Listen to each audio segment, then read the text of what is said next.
నమస్తే.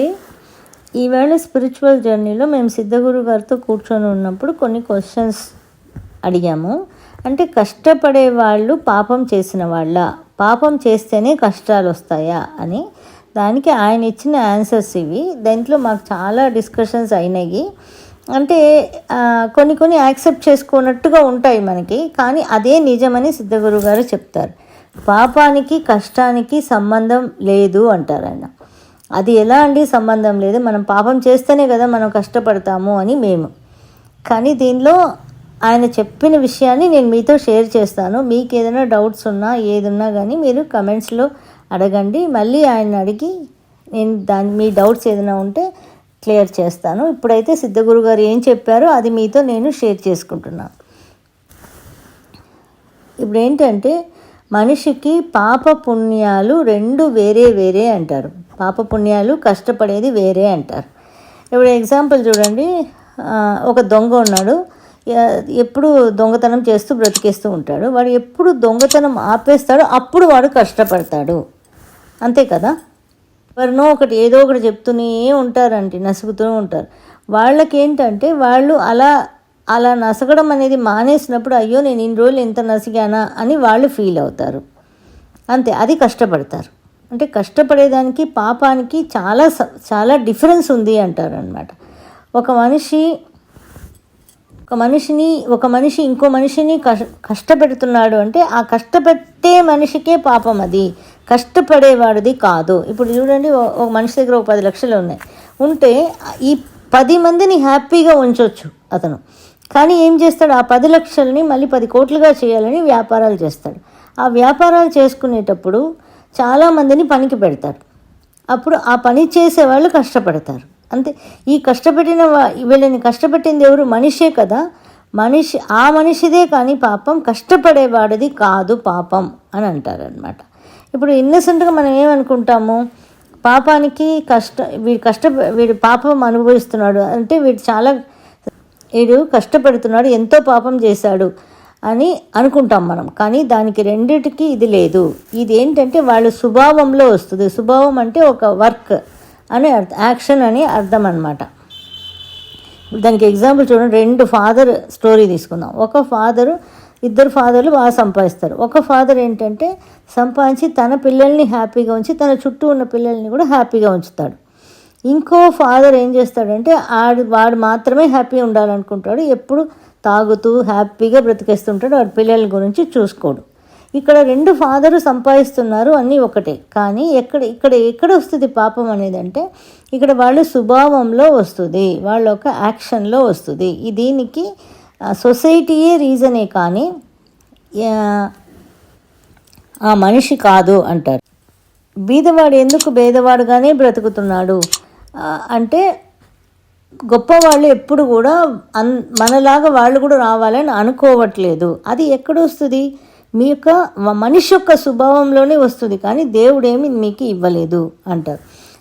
ఈ పాపపుణ్యాల లెక్కలు ఎప్పటి నుంచి వస్తాయి అంటే ఆఫ్టర్ డెత్ అంట. ఆఫ్టర్ డెత్తే మీ పాపపుణ్యాల లెక్కలు చూడబడతాయి అంటారు.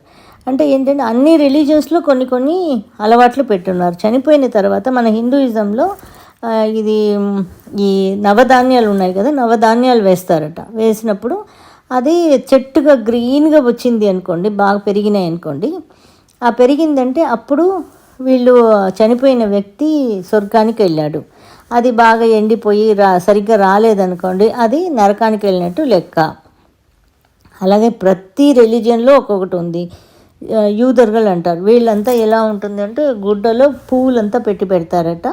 ఆ పువ్వులు 3వ రోజు ఓపెన్ చేసి చూసినప్పుడు గుడ్డలో నుంచి ఆ పువ్వులు ఫ్రెష్గా ఉంటే వీళ్ళు స్వర్గానికి వెళ్ళినట్టు, ఎండిపోయి ఉంటే నరకానికి వెళ్ళిపోయినట్టు అంటారనమాట. ఎక్కడ దేవుడు వచ్చాడు? మీ పాప పుణ్యాలలో చనిపోయిన తర్వాత లెక్క చూడడానికి ఉంటుంది, కానీ చనిపోయే ముందు ఇక్కడ భూమి మీద పెరుగుతున్నప్పుడు, భూమి మీద మనిషి బ్రతుకుతున్నప్పుడు ఈ పాప పుణ్యాలని బట్టి మీకు లెక్క ఉండదు అని చెప్పారు. అంటే ఇప్పుడు చూడండి, ఒక పిల్లలు ఉన్నారు, ఒక ఇంట్లో ఫాదర్ మదర్ ఆ పిల్లోడు ఏదో తప్పు చేశాడని ఒక పూట అన్నం ఇవ్వట్లేదు, నీకు ఈ పూట అన్నం లేదు అని చెప్తారనుకోండి. మళ్ళీ ఏం చేస్తారు, నెక్స్ట్ పూటకి ఇచ్చేస్తారు. ఎందుకంటే వాళ్ళకే తెలుసు 2వ పూటకి వాడు తట్టుకోలేడు అని. అలా అనుకునేటప్పుడు కేవలం ఇక్కడున్న భూమి మీద ఉన్న తల్లిదండ్రులే అలా అనుకునేటప్పుడు మిమ్మల్ని పుట్టించిన దేవుడు మీకు ఏమి ఇవ్వాలి? ఫుడ్ ఇవ్వాలి, ఉండడానికి షెల్టర్ ఇవ్వాలి, అంతే కదా. ఆ ఫుడ్డు షెల్టర్ అనేది ఎలాగైనా దేవుడు ఇచ్చేస్తాడు మీకు, ఎక్కడ అక్కడ తప్పు రాదు. ఫుడ్ అనేది పుట్టిన ప్రతి యానిమల్స్కి, బర్డ్స్కి, మనిషికి అందరికీ కావాల్సిన ఫుడ్ అనేది ఇచ్చేస్తాడు ఎలాగో ఒకలాగా. కానీ ఈ మనిషి అనేవాడే డబ్బుని సంపాదించింది ఎవరు? మనిషి. ఇక్కడ మనిషి సంపాదించిన డబ్బులోనే మనకి తేడా వస్తుంది, కానీ దేవుడు ఇచ్చిన దాంట్లో ఎక్కడా తేడా రాదు అంటారు. ఇప్పుడు చూడండి, గాలి అందరికీ సేమ్, వాటర్ అందరికీ సేమ్, ఈ భూమి అందరికీ ఒకటే. భూమి ఇది నా భూమి అని చెప్తాం, కానీ భూమి ఏమో ఇది నీది నేను అని చెప్పదు కదా, ఎప్పుడు కూడా అలా చెప్పదు. ఇప్పుడు కూడా ఒక మనిషికి వచ్చే కష్టానికి ఆ మనిషి, వాడిని చుట్టూ ఉన్న మనుషులే కారణం, కానీ దేవుడు కాదు.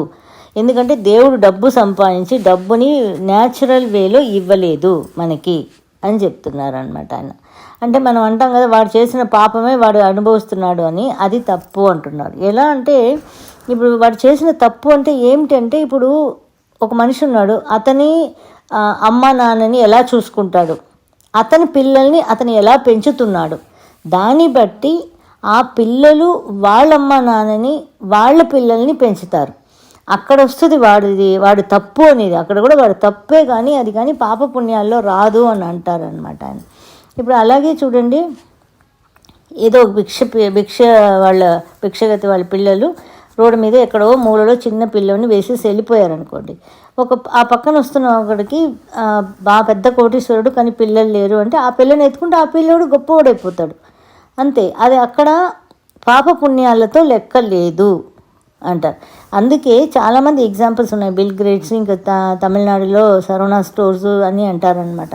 వీళ్ళంతా చాలా పువర్గా ఉండి చాలా పెద్ద గొప్పవాళ్ళగా అయినవాళ్ళు. అంటే మన ఒక వర్క్ మాత్రమే మనల్ని గొప్పవాళ్ళగా చేస్తుంది, అంతేగాని ఇక్కడ దేవుడు రాడు. దేవుడు ఇచ్చిన వరం అని మనం అనుకోక్కర్లేదు. దేవుడితో ఇక్కడ సంబంధం లేదు. నువ్వు కష్టపడితే నువ్వు ఫలితం పొందుతావు, అంతేగాని నువ్వు కష్టపడకుండానే కూర్చుంటే నీకు ఫలితం రాదు. కష్టపడితే ఎవరైనా గొప్పవాడు కావచ్చు. ఇక్కడ చనిపోయిన తర్వాతే మీ పాప పుణ్యాలు లెక్క పెడతాయి, కానీ అది మళ్ళీ నెక్స్ట్ జన్మకి వాళ్ళ పిల్లలకి అట్లా వస్తాయి. అది ఆ మూటలు, పాప పుణ్యాల మూటలు వాళ్ళ పిల్లలకి అలా వస్తూ ఉంటాయి. కానీ ఇక్కడ కష్టపడేవాడు, డబ్బుల కోసం కష్టపడేవాడు పాపం చేసినవాడు కాదు. మనల్ని అలా కష్టపడేలాగా చేస్తున్నారు కదా డబ్బులు ఉన్నవాళ్ళు, వాళ్ళు ఈ సొసైటీయే కారణం. కానీ ప్రతిదానికి దేవుణ్ణి లాగకండి అంటారు. దేవుడు మీరు కష్టపడాలి అని ఇక్కడేం మిమ్మల్ని పుట్టించలేదు. కారణం మీరు కష్టపడడానికి దేవుడు కాదు. మీరు మీ యొక్క వర్క్ని బాగా చేస్తే మీరు గొప్పవాడుగా అవడానికి 100% ఛాన్సెస్ ఉన్నాయి. ఎందుకంటే డబ్బుని మనిషి సృష్టించాడు, దేవుడు సృష్టించలేదు అని అంటారనమాట. సో ఇది కొంచెం ఆర్గ్యుమెంట్స్ అయినాయి మాకు కూడా, ఇది ఎలా అని. మీకు కూడా ఏదైనా డౌట్స్ ఉంటే మీరు కూడా కమెంట్స్లో అడగండి. ఆ కమెంట్స్ని మళ్ళీ సిద్ధగురు గారితో అడిగి నేను ఆన్సర్ ఇస్తాను. కొంచెం నాకు కూడా ఇది అర్థం కానట్టుగానే ఉండింది, కానీ ఏంటంటే ఆయన ఇదే అని చెప్తున్నారనమాట. చెప్పినప్పుడు వీ హ్యావ్ టు యాక్సెప్ట్ అని అనిపించింది అనమాట. Thank you for watching.